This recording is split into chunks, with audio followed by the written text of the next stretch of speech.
जय श्री महाकाल दोस्तों। अपन विमी सूत्र देख रहे थे। पिछले लेक्चर में अपन ने बहुत सारे विमी सूत्र देखे थे। दो चार और विमी सूत्र बचे हैं। उसके बाद में विमी विश्लेषण के अनुप्रयोग पढ़ेंगे अपन, जो कि बहुत ही महत्वपूर्ण रहने वाले हैं 11th के लिए, 12th के लिए, आपके जो है कॉम्पिटिटिव एग्जाम्स के लिए, और बहुत सारी अन्य परीक्षाएं जिसमें पूछे जाते हैं उन सभी के लिए बहुत ही महत्वपूर्ण रहेंगे। तो देखते हैं अपन कुछ विमी सूत्र जो कि बहुत ही महत्वपूर्ण है। देखो, आवेश का विमी सूत्र तो अपन देख चुके हैं। देखो, आवेश का विमी सूत्र अपन देख चुके हैं। आवेश आपके होता है धारा इंटू समय। धारा इंटू क्या होता है आपके समय। आवेश बराबर होता है धारा इंटू समय। तो देखो, आप आवेश का मात्रक कुलाम होता है। आवेश का मात्रक कुलाम होता है, कैपिटल सी से लिखा जाता है। और धारा का मात्रक आपके एम्पियर होता है। एम्पियर होता है धारा का मात्रक, इसको कैपिटल ए से लिखा जाता है। और समय का मात्रक सेकंड होता है, इसको एस से लिखा जाता है। तो आपके कुलाम बराबर एम्पियर इंटू सेकंड होता है। ये तो आपके सूत्र हो गया। देखो, अब ये मात्रक भी हो गया आपके। अब विमी सूत्र बहुत ही सिंपल रहा। विमी सूत्र देखो, इसका विमी सूत्र किसका बोलो? आवेश का। आवेश का। अगर आप आवेश का विमी सूत्र लिखना चाहते हो तो धारा और समय का लिखना पड़ेगा। और देखो, धारा का विमी सूत्र तो ए होता है और समय का टी, यानी कि ए टी हो जाएगा इसका। अगर आप एम एल टी के रूप में लिखना चाहते हो तो देखो, इसमें ए भी लिखना पड़ेगा अपने को। एम एल टी ए के रूप में लिख देंगे, लेकिन देखो इसमें ए शामिल नहीं है, इसकी घात जीरो। एल भी शामिल नहीं है, इसकी घात जीरो। ए और टी है, इनकी घात क्या हो जाएगी? एक एक है, एक एक ही रहेगी। तो ये आपके आवेश का आ गया, आवेश का विमी सूत्र आ गया। चलो नेक्स्ट देखते हैं। एक आता है विद्युत विभवांतर और विद्युत विभव, दोनों का एक ही होता है, दोनों अदिश राशियां हैं। परीक्षा में कितनी बार पूछा गया है, ध्यान रखना आपके। विद्युत विभव, विद्युत विभव, विद्युत विभव तथा विभवांतर, विभवांतर दोनों अदिश राशियां हैं। दोनों अदिश राशियां हैं, अदिश राशियां हैं। हर प्रकार की कॉम्पिटिटिव एग्जाम्स में कितनी बार पूछा गया है? विद्युत विभव और विद्युत विभवांतर दोनों क्या है? आपके अदिश राशियां हैं। चलो, इनके अपन तो विमी सूत्र की बात कर रहे हैं, फालतू की बात नहीं कर रहे हैं। चलो, विमी सूत्र, विद्युत विभव, विद्युत विभव और विभवांतर, ये विमी सूत्र, विमी सूत्र। ठीक है, विमी सूत्र निकाल रहे हैं तो पहले अपन देखो सूत्र लिख लेते हैं इनके। ठीक है, विद्युत विभव और विद्युत विभवांतर, देखो दोनों के मात्रक भी समान है, दोनों का मात्रक वोल्ट होता है। विद्युत विभव और विद्युत विभवांतर के दोनों के मात्रक वोल्ट होते हैं। विमी सूत्र भी दोनों के समान होते हैं। तो चलो, अपन किसी भी एक का भी निकाल सकते हो, दोनों का भी निकाल सकते हो। देखो, पहले सूत्र देख लेते हैं। विद्युत विभव या विभवांतर। ठीक है, देखो, किसी परीक्षण आवेश को अनंत से किसी बिंदु तक लाने में किया गया कार्य और परीक्षण आवेश की निष्पत्ति को उस बिंदु पर क्या कहते हैं? विद्युत विभव। ठीक है, परीक्षण आवेश को लाने में किया गया कार्य और परीक्षण आवेश की निष्पत्ति। ठीक है, परीक्षण आवेश को लाने में किया गया कार्य और परीक्षण आवेश की निष्पत्ति। अगर आप विभवांतर ले रहे हो तो एक बिंदु से दूसरे बिंदु तक परीक्षण आवेश को लाने में किया गया कार्य और परीक्षण आवेश की निष्पत्ति को क्या कहते हैं? उस बिंदु पर विद्युत विभव। यानी कि आपके देखो, कार्य लाने में किया गया कार्य और परीक्षण आवेश की निष्पत्ति आ रहा है, ऊपर कार्य आ रहा है, नीचे क्या आ रहा है? आवेश। दोनों की निष्पत्ति यानी कि दोनों का अनुपात, यानी कि दोनों के लिए क्या आएगा? बोलो, कार्य बटे आवेश। यानी कि कार्य बटे आवेश आएगा, कार्य बटे आवेश आएगा। तो देखो, यहां पर अगर आप मात्रक देखना चाहो, ये तो आपके सूत्र हो गया मात्रक। तो इसका मात्रक देखो, विभवांतर का मात्रक क्या होता है? वोल्ट। आपके कार्य का मात्रक होता है जूल। और आवेश का मात्रक होता है कूलाम, यानी कि वोल्ट भी होता है और जूल बटे कूलाम भी होता है। तो देखो अब चलो वीमी सूत्र, यहाँ 1 वोल्ट बराबर 1 जूल बटे 1 कूलाम भी होता है। ये भी आपके परीक्षाओं में कितनी बार पूछा गया है, इसका भी आप ध्यान रखिए। तो देखो अब आप वीमी सूत्र लिखते हैं अपन। वीमी सूत्र इसका बोलो विभव या विभवांतर, विभव या विभवांतर, विभव या विभवांतर का विमी सूत्र देख रहे हैं अपन साहब। तो इसका विमी सूत्र वही होगा जो कार्य का होगा और आवेश का होगा। लेकिन देखो कार्य का मैंने कहा था आपको याद रखना, वेग, वेग, त्वरण, बल और कार्य, तीनों के अगर याद है तो करीबन आप 80 से 90% विमी सूत्र आप बहुत आसानी से लिख सकते हो। तो देखो कार्य का विमी सूत्र अपन ने लिखा था AM L⁻², T⁻², और आवेश का तो अभी हाल लिखा अपन ने, आवेश का तो अभी हाल लिखा है अपन ने AT। ठीक है, तो अपन दोनों के लिखेंगे तो किसका आ जाएगा बोलो, विभव या विभवांतर का आ जाएगा। तो कार्य का तो होता है आपके कार्य या जूल का AM L⁻², T⁻²। नीचे आवेश का आ रहा है, आवेश का AT होता है, AT लिख दिया। तो M⁻1, L⁻², T⁻+1 ऊपर जाएगी -1 -2 -3 हो जाएगी, T⁻−3, A⁻ बटे में +1 ऊपर जाएगी -1, यानी कि A इनवर्स हो जाएगा आपके, क्या हो जाएगा आपके A इनवर्स हो जाएगा, A इनवर्स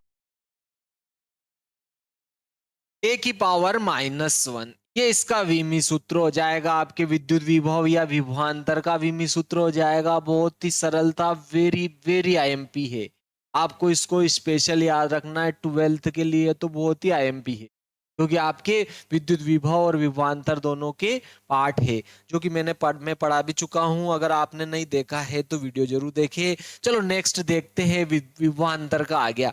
अब देखो आता है आपके बहुत ही महत्वपूर्ण प्रतिरोध, प्रतिरोध देखते हैं अपन। ओम के नियम अगर आपको याद है तो आप प्रतिरोध का निकालने में बहुत सुविधाजनक रहेगी। प्रतिरोध का मात्रक और विमी सूत्र देखो, पहले प्रतिरोध, प्रतिरोध का विमी सूत्र की बात चल रही है अपने तो विमी सूत्र लिखेंगे अपन यहाँ पर, ठीक है। लेकिन देखो अपने को पता है चालक के सिरों पर आरोपित विभवांतर V और उसमें प्रवाहित धारा I दोनों का अनुपात एक नियतांक होता है जिसे उस चालक का क्या कहते हैं, प्रतिरोध, और इसको R से प्रदर्शित करते हैं।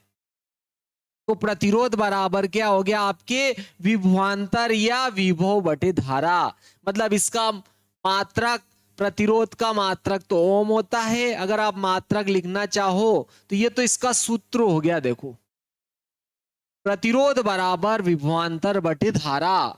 अगर आप इसका मात्रक लिखना चाहते हो तो प्रतिरोध का मात्रक आपके ओम होता है और विभव का मात्रक होता है वोल्ट, और नीचे धारा आ रही है इसका मात्रक एम्पियर, यानी कि क्या हो जाएगा, ओम, 1 ओम बराबर 1 वोल्ट प्रति एम्पियर।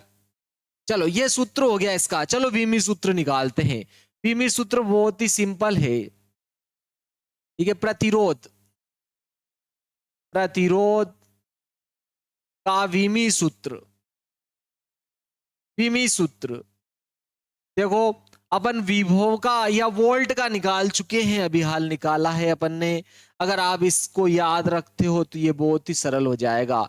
AM⁻², T⁻−3, A⁻−1 ये विभव का है या विभवांतर का है, ठीक है। ये आप चाहो तो डबल इसको निकाल, वहां भी निकाल के लिख सकते हो, और डायरेक्ट याद है तो बहुत अच्छा है। AM⁻², T⁻−3, A⁻−2, तो ये अपन वहां लिख देते हैं।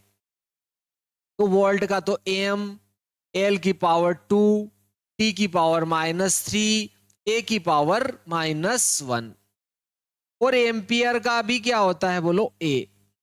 ये अपन ने इसका लिख दिया, ठीक है। ये अपन ने इसका लिखा AM⁻², T⁻−3, A⁻−1 विभव का या वोल्ट का लिख दिया या विभवांतर का लिखा, नीचे एम्पियर आ रहा है, इसका ए हो जाएगा।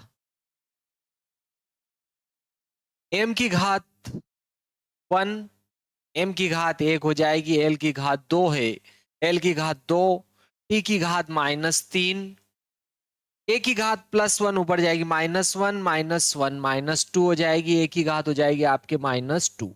तो ये आपके प्रतिरोध का विमी सूत्र हो जाएगा, एम एल की पावर 2 टी की पावर -3 ए की पावर -2। अगर आपसे कोई विमा पूछता है तो एम की पावर या एम की विमा आपके कितनी है, 1 है, एल की विमा जो है 2 है, और टी की विमा -3 है, और ए की विमा जो है -2 है। चलो नेक्स्ट देखते हैं, ये आपके प्रतिरोध का विमी सूत्र जो कि बहुत ही महत्वपूर्ण है आपके लिए। अगर आप समीकरण लिखना चाहो, समीकरण, विमीय समीकरण, विमीय समीकरण अगर लिखना चाहो तो देखो प्रतिरोध को आर से संकेत से लिखा जाता है, और इधर आ जाएगा एम की पावर 1, एल की पावर 2, टी की पावर -3, ए की पावर -2। ये हो जाएगा इसका समीकरण। समीकरण कोई नहीं पूछा जाता है आपके, जो है विमी सूत्र ज्यादा पूछा जाता है, तो ये इसका क्या हो जाएगा, आपके विमी सूत्र हो जाएगा। नेक्स्ट देखते हैं, नेक्स्ट आ जाता है, देखो आपके प्रतिरोध आ गया। आपके प्रतिरोध के बाद में आता है धारिता। धारिता, कैपेसिटी या धारिता, वैसे धारिता अपन शायद पिछले लेक्चर में देख चुके हैं, डबल देख लेते चलो। धारिता, धारिता का विमी सूत्र, धारिता वेरिया एमपी आपके धारिता, धारिता का विमी सूत्र, धारिता का विमी सूत्र देखो Q बराबर होता है आपके CV, आवेश बराबर धारिता इंटू विभव या विभवांतर होता है। तो धारिता अगर निकालोगे तो Q/CV हो जाएगा, यानी कि आवेश में आप विभव के विमी सूत्र का अगर भाग लगाओगे तो देखो आवेश का तो AT होता है, धारिता का ये तो हो गया आपके सूत्र। देखो धारिता का एसआई मात्रक होता है फेरड, फेरड होता है, आवेश का एसआई मात्रक कुलाम, और विभव का एसआई मात्रक वोल्ट, यानी कि 1 फेराड बराबर 1 कुलाम बटे 1 वोल्ट भी होता है। बहुत सी बार पूछा गया है मध्य प्रदेश बोर्ड में, तो बहुत ही महत्वपूर्ण होता है। ठीक है, किसी चालक में 1 कुलाम आवेश प्रति वोल्ट की दर से प्रवाहित हो रहा है तो उस चालक की धारिता 1 फेरड कहलाती है। उस चालक की धारिता क्या कहलाती है, 1 फेरड कहलाती है। चलो विमी सूत्र देखते हैं इसका। विमी सूत्र, धारिता का विमी सूत्र बहुत ही महत्वपूर्ण है आपके। तो देखो आवेश के विमी सूत्र में विभव के विमी सूत्र का अगर भाग लगाएंगे अपन, तो देखो आवेश का तो AT होता है, आवेश का AT लिख दिया, और देखो विभव का अभी अपन जो है, विभव का जो है विमी सूत्र अपन निकाल चुके हैं। विभव का या विभवांतर का विमी सूत्र अपन निकाला था, एम एल की पावर 2 टी की पावर -3, ए की पावर क्या होता है आपके -1 हो जाएगा। ठीक है, क्या हो जाएगा आपके एम, ठीक है, एम क्या होता है आपके एम एल की पावर 2 टी की पावर -3, एम एल की पावर 2 टी की पावर -3, ए की पावर -1। ये आपके किसका होता है, विभवांतर का। अपन विभवांतर का अभी निकाला था अपन ने थोड़ी देर ऊपर, जो है इसी वीडियो में अपन निकाल चुके हैं, एम एल की पावर 2 टी की पावर -3, ए की पावर -1।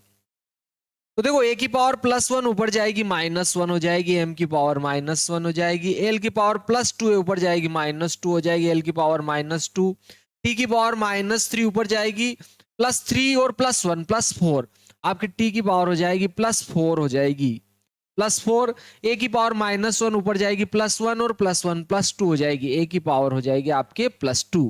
तो ये इसका क्या हो गया, विमी सूत्र आपके धारिता का। ठीक है, आपके धारिता का जो विमी सूत्र है, एम की पावर -1, एल की पावर -2, टी की पावर +4, ए की पावर 2 हो जाएगा। चलो नेक्स्ट देखते हैं, बहुत ही सिंपल है। अब देखो प्रेरकत्व। ठीक है, प्रेरकत्व, प्रेरकत्व यानी कि इंडक्टेंस, प्रेरकत्व, प्रेरकत्व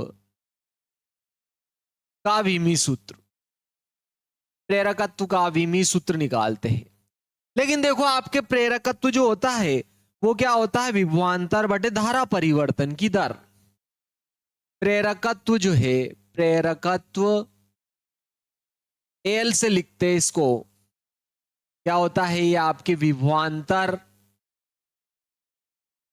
बटे में आ जाता है आपके देखो धारा परिवर्तन की दर, धारा परिवर्तन की दर, धारा परिवर्तन की दर, धारा परिवर्तन की दर। तो देखो अभी विभवांतर या विभव का अपन निकाल चुके हैं, ये तो क्या हो जाएगा, देखो प्रेरकत्व का मात्रक एसआई मात्रक हेनरी होता है, प्रेरकत्व का एसआई मात्रक हेनरी होता है, और विभवांतर का एसआई मात्रक वोल्ट होता है, और धारा परिवर्तन की दर का आपके एम्पियर बटे सेकंड हो जाएगा। तो ये सेकंड उलट गुणित होकर ऊपर चला जाएगा, यानी कि आपके वोल्ट प्रति ampere, volt into second, volt into second प्रति एम्पियर हो जाएगा। ये भी इसका मात्रक होगा। अगर आप विमी सूत्र निकालना चाहो तो बहुत ही सिंपल हो गया, विमी सूत्र, इसका बोलो एल का विमी सूत्र। अगर आप एल का विमी सूत्र निकालना चाहते हो तो देखो वोल्ट का अपने को विभवांतर और धारा परिवर्तन का लिखना पड़ेगा, और विभवांतर का देखो अभी हाल अपन ने निकाला था और देखा भी है अपन ने अभी। देखो विभवांतर का विमी सूत्र, विभव का या विभवांतर का एम एल की पावर 2 टी की पावर -3 ए की पावर -1 होता है। तो ये लिख देंगे अपन, ठीक है। विभवांतर का ऊपर आएगा विभवांतर का एम एल की पावर 2 टी की पावर -3 ए की पावर -1 होता है। तो ये लिख देते हैं अपन, ठीक है। विभवांतर का एम एल की पावर 2 टी की पावर -3 ए की पावर -1, जो कि अपन निकाल चुके हैं, देखो ये, ठीक है। यहां से मैंने इसमें लिख दिया है।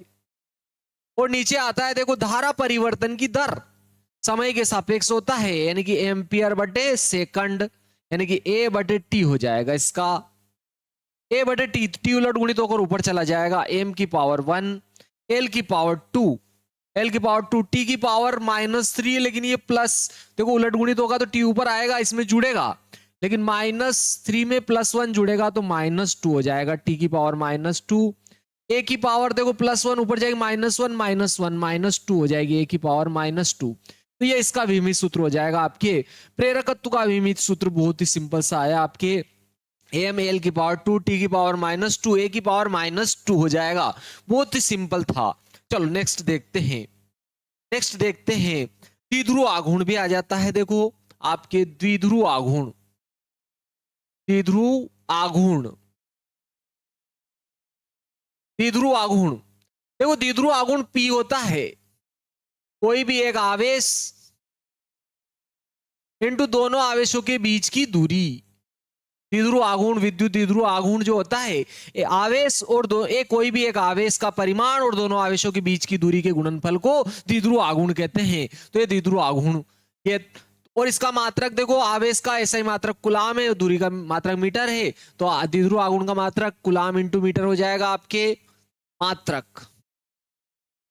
अगर आप मात्रक लिखना है सूत्र तो ये हो गया आपके आवेश का एसआई मात्रक कुलाम होता है, दूरी का एसआई मात्रक मीटर, तो कुलाम इंटू मीटर हो जाएगा। या देखो आवेश को एम्पियर इंटू सेकंड भी लिखा जाता है आपके, ठीक है। क्या लिखा जाता है, एम्पियर इंटू सेकंड, तो क्या हो जाएगा आपके ampere into metre into second, ये भी इसका मात्रक हो जाएगा आपके, ठीक है। अगर अपन ऐसे लिखेंगे, अगर विमी सूत्र अगर लिखना चाहते हैं, देखो विमी सूत्र लिख देते हैं इसका, विमी सूत्र, विमी सूत्र देखते हैं इसका। विमी सूत्र देखो आवेश का विमी सूत्र 80 होता है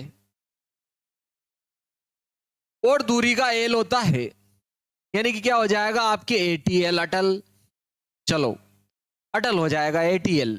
अगर MLT के रूप में लिखना चाहो तो m की पावर 0 l की पावर 1 t की पावर 1 और a की पावर 1 हो जाएगा, ठीक है। ये हो जाएगा इसका विमित सूत्र, बहुत ही सिंपल था। आपके द्विध्रुव आघूर्ण आ गया। नेक्स्ट आ जाता है देखो आपके चुंबकीय आघूर्ण भी होता है, धारा इंटू क्षेत्रफल होता है। चुंबकीय आघूर्ण, चुंबकीय आघूर्ण, चुंबकीय आघूर्ण होता है आपके धारा, धारा इंटू क्षेत्रफल, चुंबकीय आघूर्ण होता है धारा इंटू क्षेत्रफल। तो देखो धारा यानी विद्युत धारा इंटू क्षेत्रफल, तो आपके क्या हो जाएगा विमी सूत्र देखो, ठीक है, विमी सूत्र। मात्रक आप चाहो तो लिख सकते हो, बहुत ही सिंपल है। मात्रक अगर लिखोगे, धारा का मात्रक एम्पियर होता है, धारा का मात्रक होता है आपके एम्पियर, और क्षेत्रफल का मात्रक मीटर वर्ग, तो एम्पियर इंटू मीटर वर्ग। विमी सूत्र आ जाएगा, देखो धारा का तो ए लिखेंगे, क्षेत्रफल का आप एल स्क्वायर लिखते हैं, धारा का तो ए हो जाएगा और क्षेत्रफल का एल स्क्वायर, यानी कि आपके एल स्क्वायर भी लिख सकते हो।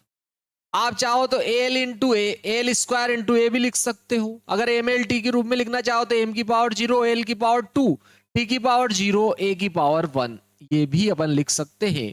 बहुत ही सिंपल था। चलो नेक्स्ट देखते हैं। ध्रुव सामर्थ्य आता है, ठीक है, अगला आता है आपके ध्रुव सामर्थ्य। ध्रुव सामर्थ्य, ध्रुव सामर्थ्य, ध्रुव सामर्थ्य पोल स्ट्रेंथ, ध्रुव सामर्थ्य चुंबकीय आघूर्ण बटे लंबाई होता है आपके। क्या होता है? चुंबकीय आघूर्ण, चुंबकीय आघूर्ण, चुंबकीय आघूर्ण बटे लंबाई, चुंबकीय आघूर्ण बटे लंबाई होता है। तो देखो चुंबकीय आघूर्ण बटे लंबाई होता है, तो चुंबकीय आघूर्ण का अपन देख चुके हैं अभी, ठीक है, एल m0, एल की पावर 2, ए की पावर 1, ठीक है, ये अपन जो है इसका देख चुके हैं। टी की पावर 0 होता है इसमें, आप चाहो तो टी की पावर 0 भी लिख सकते हो, ठीक है, टी की पावर 0, ए की पावर 1, और लंबाई का एल हो जाएगा।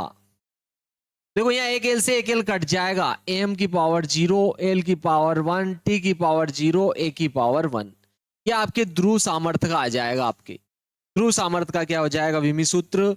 अब देखो नेक्स्ट टॉपिक लेते हैं अपन, ठीक है, यहां से आपके जो विमी सूत्र मैंने आपके बहुत सारे जो महत्वपूर्ण थे वो भी करवाए, अन्य जो थे आने जैसे थे वो भी करवाए। अगर आप कोई और भी चाहते हो, आपको समस्या आ रही हो तो बता सकते हो, मैं उसको भी समझा सकता हूँ, ठीक है। अब अपन नेक्स्ट देखते हैं विमी विश्लेषण के अनुप्रयोग क्या क्या होते हैं, कि उपयोग क्या क्या होते हैं।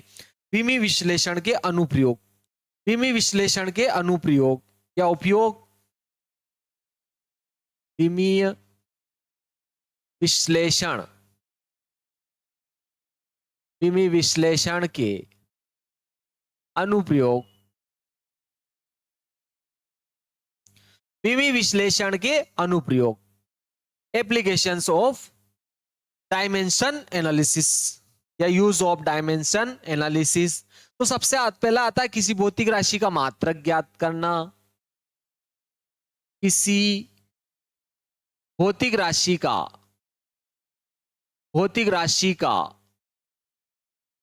भौतिक राशि का मात्रक ज्ञात करना, मात्रक ज्ञात करना बहुत ही महत्वपूर्ण है आपके। ये विमी विश्लेषण के अनुप्रयोग है, यानी कि विमी सूत्रों के उपयोग है आपके। अगर आपको विमी सूत्र याद है तो आप उसका मात्रक निकाल सकते हो इनके द्वारा, विमी सूत्रों के द्वारा आप उसका मात्रक निकाल सकते हो, किसी भौतिक राशि का मात्रक ज्ञात कर सकते हो। अगर आपको विमी सूत्र याद है किसी भौतिक राशि का, अगर आपको भौतिक राशि का विमी सूत्र याद है तो उसका आप मात्रक ज्ञात कर सकते हो, ठीक है। ये आपका पहला नंबर हो गया।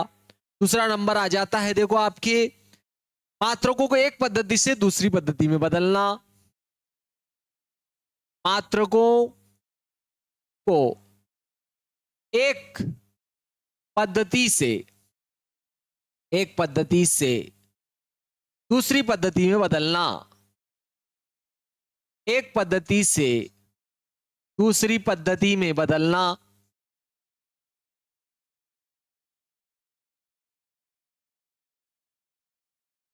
अगर आपको विमी सूत्र याद है तो आप मात्रकों को एक पद्धति से दूसरी पद्धति में बदल सकते हो, यानी कि आपको अगर सीजीएस पद्धति में किसी भौतिक राशि का मान दिया है, ठीक है, किसी भौतिक राशि का मान दिया है, मात्रक दिया है आपको, और आपको एसआई या एम केस में चाहिए और आपको उसका विमी सूत्र याद है, तो आप उसको आसानी से बदल सकते हो। मात्रकों को एक पद्धति से दूसरी पद्धति में आसानी से बदल सकते हो, लेकिन आपको विमी सूत्र याद होना चाहिए उसका। अगर आपको विमी सूत्र याद है तो विमी सूत्र की सहायता से मात्रकों को एक पद्धति से दूसरी पद्धति में आप बहुत ही आसानी से बदल सकते हो। इसके द्वारा मैं आपको एप्लीकेशन भी बताऊंगा, इसका सवाल भी करके बताऊंगा इसको किस प्रकार से बदलते हैं। बहुत ही सरल सा सिंपल था, बहुत ही सिंपल है। विमी संतुलन द्वारा किसी समीकरण की सत्यता की जांच भी कर सकते हो, ये भी बहुत महत्वपूर्ण है आपके, खासकर 11th एमपी बोर्ड के लिए तो बहुत ही महत्वपूर्ण है।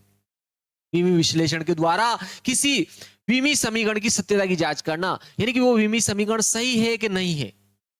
आपका कोई भी विमी समीकरण हो सकता है, अगर विमी समीकरण है तो उसकी आप सत्यता की जांच कर सकते हो। तो विमी संतुलन द्वारा किसी समीकरण की सत्यता की जांच करना, विमी, ठीक है, विमी संतुलन द्वारा, विमी संतुलन द्वारा, विमी संतुलन द्वारा किसी किसी भौतिक राशि की, भौतिक राशि की सत्यता की जांच करना, सत्यता की जांच करना, जांच करना। आप इसके द्वारा अगर कोई भौतिक राशि है तो वो संतुलित है कि नहीं है, सही है कि नहीं है, गलत है कि सही है, तो आप उसकी जांच भी आप इसके द्वारा कर सकते हो। कोई समीकरण दे दी जाए आपको, विमी संतुलन द्वारा जो है किसी भौतिक राशि की सत्यता की जांच कर सकते हो। जैसे t बराबर 2 पाई एल बाई जी आती है, ये बहुत सी बार पूछा गया है। t बराबर 2 pi under root L by G भी आती है। तो इन दोनों में से आप कौन सी सत्य है, सही है, और कौन सी गलत है, आप इसके बारे में भी जानकारी लगा सकते हो। इसके द्वारा जो है कौन सी सही है और कौन सी गलत है, इसकी जानकारी भी अपन लेंगे, जो कि बहुत ही महत्वपूर्ण है आपके लिए ये। ठीक है, तो सत्यता की जांच भी आप जो है कर सकते हो, कौन सी सत्य होगी और कौन सी असत्य होगी, तो इसकी आप जांच भी कर सकते हो। और चौथा और बहुत ही महत्वपूर्ण है आपके, देखो इसका चौथा और बहुत ही महत्वपूर्ण आता है आपके, विमी संतुलन द्वारा विभिन्न भौतिक राशियों में संबंध स्थापित करना। विमीय संतुलन द्वारा द्वारा विभिन्न विभिन्न भौतिक राशियों में, भौतिक राशियों में, भौतिक राशियों में संबंध स्थापित करना, संबंध स्थापित करना, यह भी बहुत ही महत्वपूर्ण है।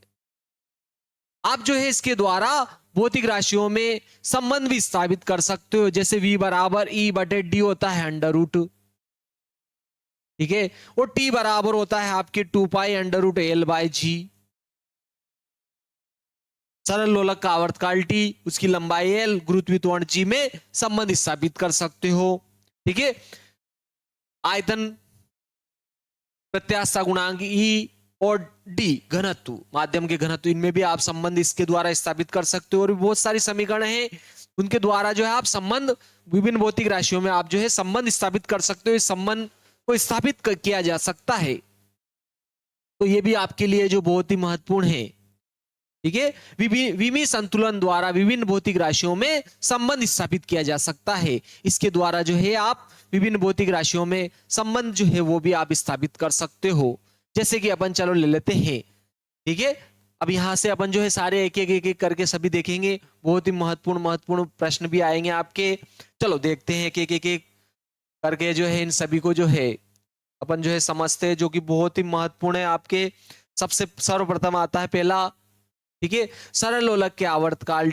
यदि किसी सरल लोलक का आवर्तकाल किसी स्थान पर, किसी सरल लोलक का आवर्तकाल t है, उसकी प्रभावकारी लंबाई l है और उस स्थान का गुरुत्वीय त्वरण g है, तो विमी संतुलन के सिद्धांत के द्वारा इनमें संबंध स्थापित कीजिए। इस प्रकार से प्रश्न आता है। या फिर विमी संतुलन के द्वारा, ठीक है, विमी संतुलन के सिद्धांत से t, l और g में संबंध स्थापित की, इस प्रकार से प्रश्न पूछा जाता है। तो बहुत ही महत्वपूर्ण है, जो कि आपके सरल विमीय, ठीक है, आपके क्या आ जाएगा, विमीय संतुलन द्वारा। प्रश्न आता है देखो आपके, विमीय संतुलन द्वारा, विमीय संतुलन द्वारा, विमीय संतुलन द्वारा, द्वारा सरल लोलक, लोलक, सरल लोलक के आवर्तकाल, आवर्तकाल कैपिटल टी, प्रभावकारी लंबाई, प्रभावकारी लंबाई स्मॉल एल तथा गोलक का द्रव्यमान एम है, दोलक के गोलक का द्रव्यमान एम, लंबाई एल, दोलक के गोलक का द्रव्यमान एम तथा उस स्थान का, उस स्थान का गुरुत्वीय त्वरण, गुरुत्वीय त्वरण जी है, तो इनमें संबंध स्थापित कीजिए, इनमें संबंध स्थापित कीजिए।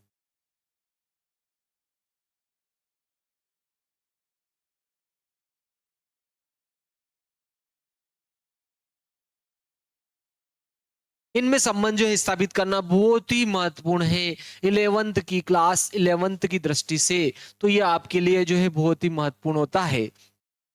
तो देखो इसके लिए देखो सरल लोलक क्या है वो तो अपन पूरा चैप्टर पढ़ेंगे, सरल आवर्त गति एसएचएम सिंपल हार्मोनिक मोशन, तो उसमें देखेंगे।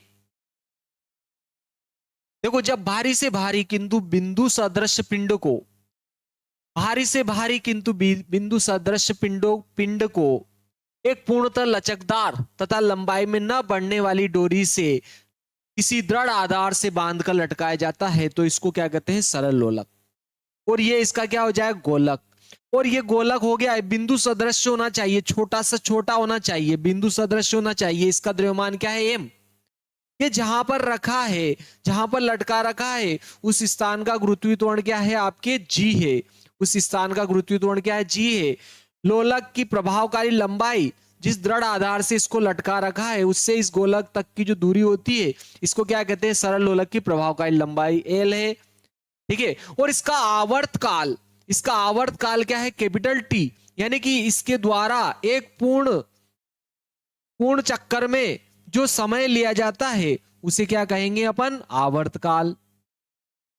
अपनी माध्य स्थिति से अधिकतम विस्थापित होने, पुनः माध्य स्थिति में आने और दूसरी ओर विस्थापित होने अधिकतम, और पुनः अपनी माध्य स्थिति में आने में जो समय लिया जाएगा उसे क्या कहेंगे, सरल लोलक का आवर्तकाल, आवर्तकाल कहेंगे। तो ये इसके लिए, अगर आपको जिस भी भौतिक राशि में संबंध स्थापित करना है तो वो भौतिक राशि किन किन अन्य राशियों पर निर्भर करती है ये आपको याद होना जरूरी है। जब तक आपको ये याद नहीं होगा आप उनमें संबंध स्थापित नहीं कर सकते हो विमीय संतुलन के द्वारा, यह आपको ध्यान रखना है। इसीलिए अगर वो पूछेगा तो आपको इनको दे भी देगा, अगर एग्जामिनर आपको पूछता है तो इनको दे देता है वो। तो अपन मान लेते हैं, अपने को ये मानना पड़ेगा, माना कि आपकी उत्पत्ति देखो इसकी, बहुत ही सिंपल प्रश्न है और वेरी आईएमपी है, एग्जाम की दृष्टि से तो इतना आईएमपी की बस, ठीक है। माना कि सरल लोलक, सरल लोलक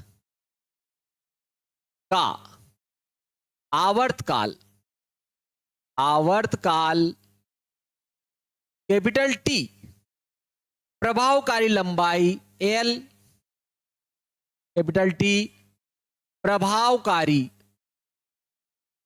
प्रभावकारी लंबाई लंबाई एल की घात ए के अनुक्रमानुपाती, एल की घात ए, ठीक है, अपन ने मान लिया, माना कि सरल लोलक का आवर्तकाल कैपिटल टी, प्रभावकारी लंबाई एल की घात ए, अपन ने मान लिया प्रभावकारी लंबाई एल की घात ए, टी प्रभावकारी लंबाई एल की घात ए,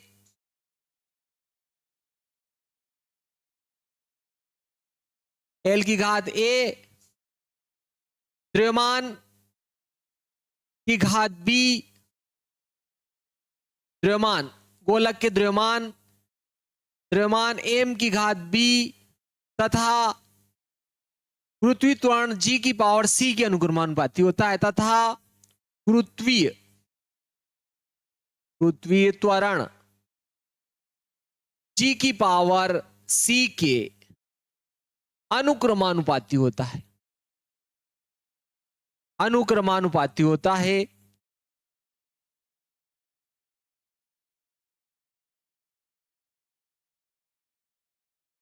ये अपन ने मान लिया। अपन ने क्या माना कि ये जो सरल लोलक का आवर्तकाल कैपिटल टी है, ये जो कैपिटल टी है, सरल लोलक की प्रभावकारी लंबाई एल की पावर ए के अनुक्रमानुपाती है। सरल लोलक का जो आवर्तकाल कैपिटल टी है, ये गोलक के द्रव्यमान एम की पावर बी के भी क्या है, अनुक्रमानुपाती है। और सरल लोलक का जो आवर्तकाल कैपिटल टी है, वो उस स्थान के गुरुत्वीय त्वरण जी की पावर सी के क्या है, अनुक्रमानुपाती है।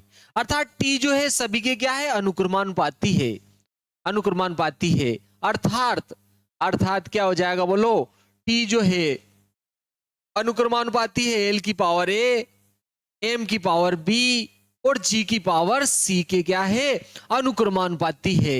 ये अपन ने मान लिया, ये अपन ने क्या किया, मान लिया। अगर देखो अनुक्रमानुपाती चिन्ह हटाएंगे, नियतांक लगाएंगे और नियतांक अपन ने के लगा दिया, ठीक है। टी बराबर हो जाएगा आपके, या टी, चलो इसको बाद में हटाएंगे, अनुक्रमानुपाती चिन्ह को अपन बाद में हटाएंगे। देखो अब आपको जिन जिन में अपने को संबंध स्थापित करना है, उनके आपको विमी सूत्र याद होना चाहिए, ठीक है। तो देखो पहले सरल लोलक के आवर्तकाल टी का विमी सूत्र लिख देते हैं। आवर्तकाल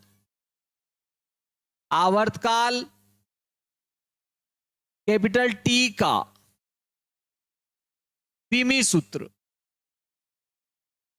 लेकिन देखो टी का विमी सूत्र अगर देखेंगे तो आवर्तकाल यानी कि समय हो गया है, तो एम की पावर 0, एल की पावर 0, टी की पावर 1 हो जाएगा। ध्यान रखना है समय का तो यही होगा, बोलो जो समय का होगा वही आवर्तकाल का होगा, एम की पावर 0, एल की पावर 0, टी की पावर 1।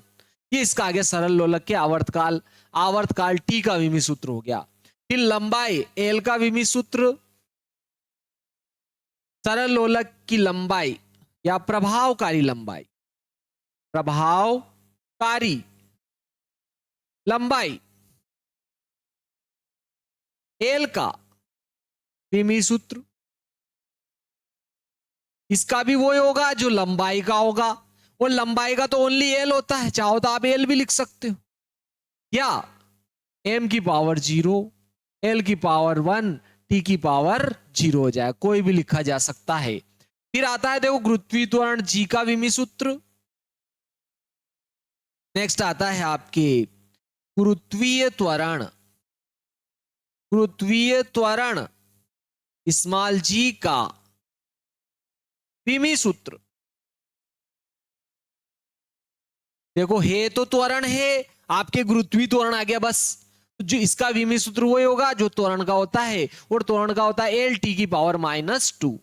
गुरुत्वीय त्वरण का जो विमी सूत्र होता है आपके एल टी की पावर -2, या एम एल टी के रूप में लिखना चाहो तो एम की पावर 0, एल की पावर 1, टी की पावर -2 हो जाएगा। ये इसका विमी सूत्र हो जाएगा। तो देखो सभी के विमी सूत्र याद है अपने को, तो इसमें अपन क्या कर देते, रख देते हैं, ठीक है। और यहाँ देखो अनुक्रमानुपाती चिन्ह हटाएंगे तो अपन एक नियतांक भी लगा देंगे, और नियतांक के लगाएंगे, और के देखो मात्राहीन और विमाहीन नियतांक होता है, वैसे इसका अपन जानते हैं ये, ठीक है।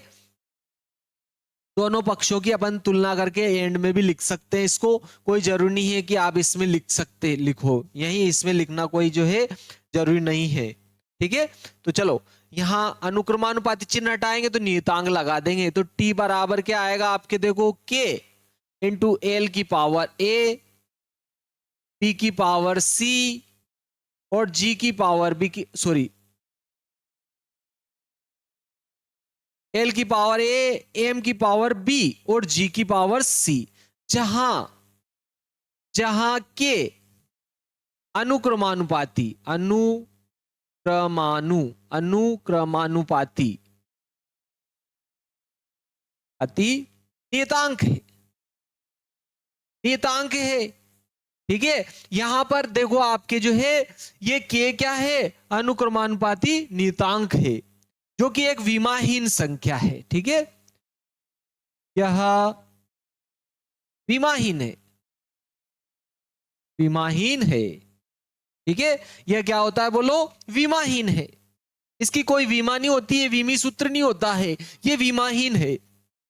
तो चलो जब ये विमाहीन है तो इसकी क्या विमा लिखे, बस इनकी विमा लिख देते। चलो टी की विमा लिखो, टी की विमा यानी कि एलएचएस की विमा और आरएचएस की विमा लिख देते हैं। तो देखो टी की विमा अपन निकाल चुके हैं, देखो टी की विमा क्या है बोलो, एम की पावर 0, एम की पावर 0, एल की पावर 0, टी की पावर 1, ये लिखा अपन ने। अब देखो एल की पावर, एल की विमा, एल की विमा तो ये है, देखो एल लिख सकते हो आप, चाहो तो डायरेक्ट एल लिखोगे, ये लिखो, क्योंकि जिसकी घात 0 होती है उसका मान 1 होता है, जिसकी घात 0 होती है उसका मान 1 होता है, और 1 का किसी में भी गुणा करो वही संख्या आती है। तो देखो यहां पर ये आएगा, क्योंकि एम की पावर 0 यानी कि एम का मान 1 ही, 1 का गुणा एल में करोगे एल ही आएगा। तो आप चाहो तो ये लिखो, चाहो ये लिखो, एक ही बात है। तो अपन ये लिख देते हैं, देखो एल लिख दिया, इसकी घात ए है तो ए लगा देंगे, चाहे अंदर लगाओ बाहर लगाओ उससे कोई फर्क नहीं पड़ेगा। तो देखो एल की पावर क्या हो जाएगी आपके ए, एम का यानी कि द्रव्यमान का, देखो प्रभावकारी लंबाई एल का आ गया, गुरुत्वीय त्वरण जी आ गया। अपन ने द्रव्यमान का नहीं लिखा है यहां पर, चलो द्रव्यमान का भी अपन अभी लिख देते हैं, द्रव्यमान का लिखते हैं अपन।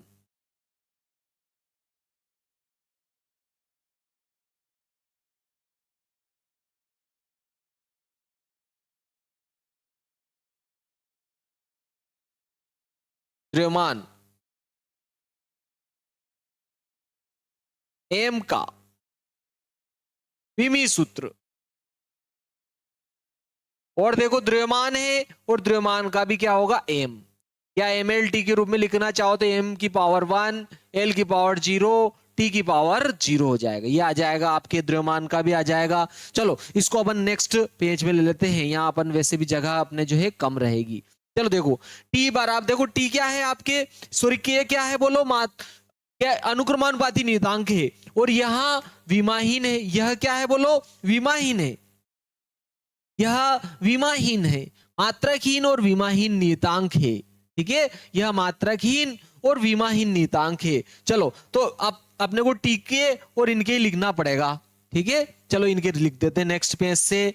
देखो इसमें अपन सबके विमी सूत्र लिखेंगे, टी बराबर, अब टी बराबर के, एल की पावर ए, एम की पावर बी और जी की पावर सी आया था, तो इन सबके क्या करेंगे बोलो, विमी सूत्र लिखेंगे। ठीक है, देखो टी का विमी सूत्र अपन निकाल चुके हैं, टी का तो टी ही आया था, तो टी की जगह अपन टी का विमी सूत्र लिख देंगे। चलो ये तो मात्रकहीन और विमाहीन नियतांक है, तो इसको हटा दिया, तो टी का तो टी होता है, या एम की पावर 0, एल की पावर 0, टी की पावर 1 होता है, लिख दिया। ये क्या है बोलो, विमाहीन नियतांक, इसकी कोई विमा नहीं होती है, हटा दिया अपन ने। एल का अभी हाल निकाला था, एल इसकी पावर ए है तो ए लगा दी, फिर आता एम द्रव्यमान है और द्रव्यमान का एम लिखा था अपन ने, इसकी पावर बी है तो बी लगा दी। फिर गुरुत्वीय त्वरण है आपके, देखो गुरुत्वीय त्वरण का अभी लिखा था अपन ने, एल टी की पावर -1, एल टी की पावर -2 था, सॉरी, लेकिन इसकी पावर सी है, ध्यान रखना है यहाँ पर इसकी पावर सी है। देखो ये भी आप चाहो तो इनकी पूरे की घात लगा सकते हो, ठीक है, लेकिन यहाँ एक ही थी तो यही मान आएगा, इसलिए मैंने यहां लगा दिया। ठीक है, ऊपर भी लगा सकते हो। एल का एल ही आया था, इसकी पावर ए, एम का एम ही आया था, इसकी पावर बी। गुरुत्वीय त्वरण का वही होता है जो त्वरण का होता है, त्वरण का एल टी की पावर -2, इसकी पावर सी थी तो सी लिख दिया। चलो, एम की पावर 0 ऐसे लिख दिए, एल की पावर 0, टी का पावर 1 था तो 1 लिखा। यहां पर देखो एल की पावर ए हो जाएगी, एम की पावर आपके देखो एम की पावर क्या हो जाएगी बी। ठीक है, ब्रैकेट के बाहर था तो अंदर हो जाएगा, घात में गुणा हो जाएगा। एम की पावर 1 थी, 1 में बी का गुणा होगा, बी हो जाएगी एम की पावर बी। या एल की पावर 1 है, ए का गुणा होगा तो एल की पावर ए हो जाएगी। यहां देखो दोनों की घातों में गुणा करेंगे तो एल की पावर सी और टी की पावर -2c हो जाएगा, क्योंकि यहां पर -2 में सी का गुणा करें -2c हो जाएगा। चलो अब इसको जमा के लिखना है बस आपको। इसको अपन अब जमा के लिखेंगे तो एम की पावर 0, एल की पावर 0, टी की पावर 1। पहले एम से स्टार्ट कर लेते, चलो एम की पावर तो बी है, एल की पावर देखो ए है और यहां सी है तो गुणा में घाते जुड़ जाएगी, आधार समान दोनों एल है। देखो एल की पावर ए प्लस सी हो जाएगी, ए प्लस सी लिखा। फिर देखो टी की पावर आपके -2c हो जाएगी, ये आपके इसका विमी सूत्र आ गया इधर। देखो यहां पर ध्यान रखना, अब अगर आधार समान है एलएचएस और आरएचएस में तो घाते क्या हो जाएगी आपके बराबर। तो आपके आधार समान है तो घाते क्या होगी बराबर। आधार आधार समान होने पर घाते घाते बराबर होगी। क्या होगी, बराबर होगी। आधार समान है, घाते बराबर होगी, यानी इधर एम की घात और इधर एम की घात बराबर होगी। लेकिन इधर तो 0 है और इधर क्या है बी, तो बी का मान क्या आ जाएगा 0, बी बराबर क्या हो जाएगा 0। बी का मान तो आ ही गया, अपने बस ए बी सी के मान आएंगे और ए बी सी के मान अपन यहां रखेंगे, अपना सूत्र आ जाएगा। ठीक है, इनमें संबंध आ जाएगा, विमी संतुलन के द्वारा इसमें अपन संबंध स्थापित कर देंगे। तो यहां पर देखो एम की ए बी का मान तो 0 आ गया। देखो इधर भी इधर एम की पावर 0 थी, इधर एम की पावर बी थी, लेकिन देखो आधार समान होने पर घाते क्या होगी बराबर। तो इधर घात तो क्या है 0 और इधर बी, तो बी का मान 0 आ गया। इधर देखो एल की पावर 0 है, चाहो तो इस बी को आप इधर भी लिख सकते हो। आप सोच रहे हो सर ये इधर था ये इधर था, कोई फर्क नहीं पड़ेगा। इधर तो क्या है 0 एम की पावर और इधर एम की पावर क्या है बी। ये एम की घातों की तुलना की अपन ने, एम की घातें, यहां एम की घातों की तुलना है, ये ध्यान रखना। एम की घातें, इधर एम की घात इधर एम की घात क्या होगी बराबर, क्योंकि यहां घातों की तुलना कर रहे हैं अपन। आधार समान होने पर घातें क्या होगी बराबर। तो देखो इधर भी इसकी देखो एल की घात, यहां भी एल आधार और एल आधार बराबर है तो इसकी घातें क्या होगी बराबर। यहां तो इधर तो 0 आ रहा है और इधर क्या आ रहा है आपके ए प्लस सी, यानी कि ए प्लस सी इसके बराबर हो जाए 0 के। इधर एल की पावर टी की पावर तो 1 है, इधर टी की पावर 1 है और इधर टी की पावर -2c है। ठीक है, तो यहां तो एम की घातों की तुलना की, यहां किसकी बोलो एल की घातों की तुलना की, यहां टी की घातों की तुलना की, ये ध्यान रखना आप। ठीक है, तो देखो यहां पर क्या आ जाएगा, यहां से आप सी का मान निकालोगे, यहां से अगर आप सी का मान निकालते हो तो ये -2 इधर जाएगा तो 1 के बटे में चला जाएगा, 1 बटे -2 आ जाएगा। सी का मान क्या आएगा 1 बटे -2, क्योंकि ये -2 इधर आएगा तो बटे में 1 बटे -2, 1 बटे -2 बोलो इसको कि या -1 बटे 2 बोलो, इसका अर्थ ये पूरी संख्या माइनस की होती है, ध्यान रखना। ठीक है, और यहां से देखो अगर आप एक देखो सी का मान अपन निकाल चुके तो एक का निकालो, प्लस का सी इधर आएगा माइनस का सी, यानी कि ए बराबर -सी हो जाएगा। ए बराबर क्या हो जाएगा -सी हो जाएगा, आपके ए बराबर -सी हो जाएगा। तो यहां से अगर आप मान यहां रखते हो सी का तो देखो ये वाला माइनस तो ऐसे रहेगा, सी का मान क्या आ जाएगा बोलो -1/2, -1/2 माइनस माइनस +1/2 आ जाएगा। आपके ए का मान क्या आया बोलो 1/2, सी का मान -1/2, बी का मान 0। तो ये सब घातों का मान अपन इस समीकरण 1 में रख देते हैं। समीकरण 1 में एबीसी के मान रखने पर चलो रख देते साहब। समीकरण 1 में ए बी तथा सी के मान रखने पर, चलो ए बी सी के मान रख देते हैं। देखो ए की जगह तो क्या लिखना है, माइनस सी, और माइनस सी का देखो ए का मान क्या आया आपके 1/2, बी का मान क्या आया 0, सी का मान -1/2 लिखेंगे। चलो लिख दो इसमें, टी तो ऐसे लिख दिया, के तो विमाहीन था इसको ऐसे लिख दिया, एल लिखा, एल की पावर ए है और ए का मान कितना आया था 1/2, तो ये 1/2 लिख दी इसकी घात। फिर आ रहा एम, एम की पावर तो बी थी और बी का मान तो क्या आया 0, तो एम की पावर 0। फिर आएगा देखो जी की पावर सी थी और जी की पावर सी थी और सी का मान -1/2, तो ये -1/2 लिख दिया अपन ने। देखो यहां लिख देते हैं अब इसको। अब देखो जिसकी पावर 0 होती इसका मान तो क्या हो जाएगा, एम की पावर 0 है तो इसका मान तो 1 हो जाएगा, और 1 का किसी में भी गुणा करो तो वही संख्या आएगी, तो बस यही संख्या बचेगी। तो टी बराबर क्या आ रहा है आपके के इंटू देखो एल की पावर 1/2, एल की पावर 1/2, और देखो जी की पावर -1/2। देखो ऊपर अगर माइनस घात है तो बटे में जाती है तो प्लस घात हो जाती है, तो ये बटे में ले जाऊंगा तो जी की घात देखो ऊपर माइनस थी नीचे जाएगी तो +1/2 घात हो गई है। और देखो जैसे कि √2 है या √3 है, जैसे √5 है तो इसका अर्थ है कि यहाँ 5 की घात कितनी है 1/2, यहाँ √3 है तो इसका अर्थ है 3 की घात कितनी है 1/2 होती है। यानी कि 1/2 घात लगाना और वर्गमूल निकालना एक ही बात है, यानी कि ये वर्गमूल है तो देखो ये भी वर्गमूल में ये भी वर्गमूल में अलग अलग में है तो एक ही लगा दो ना, दोनों एक ही वर्गमूल में आ जाएंगे। तो टी बराबर क्या आएगा के इंटू √L बटे क्या हो जाएगा आपके जी। और जहां अपन के का मान भी जानते हैं, के का मान क्या होता है 2 पाई होता है, अपने को याद है। जहां के बराबर क्या है बोलो 2 पाई, अगर 2 पाई लिखते हो ना तो क्या हो जाएगा आपके 2 पाई √L बटे जी। और यही तो सरल लोलक के आवर्त काल के लिए सूत्र है। देखो इनमें संबंध आ गया, सरल लोलक के आवर्त काल के सूत्र की स्थापना कर दी अपन ने, बहुत ही सिंपल था ये। आप दोस्तों अगर अभी तक आपने वीडियो को लाइक शेयर और सब्सक्राइब नहीं किया है तो प्लीज वीडियो को लाइक भी करें, शेयर भी करें और सब्सक्राइब करें, अपने दोस्तों के साथ शेयर जरूर करें और बेल आइकन को तो जरूर दबाएं ताकि आने वाले नए नए लेटेस्ट वीडियो आप तक पहुंचते रहे। नेक्स्ट वीडियो मिलते हैं। जय श्री महाकाल दोस्तों।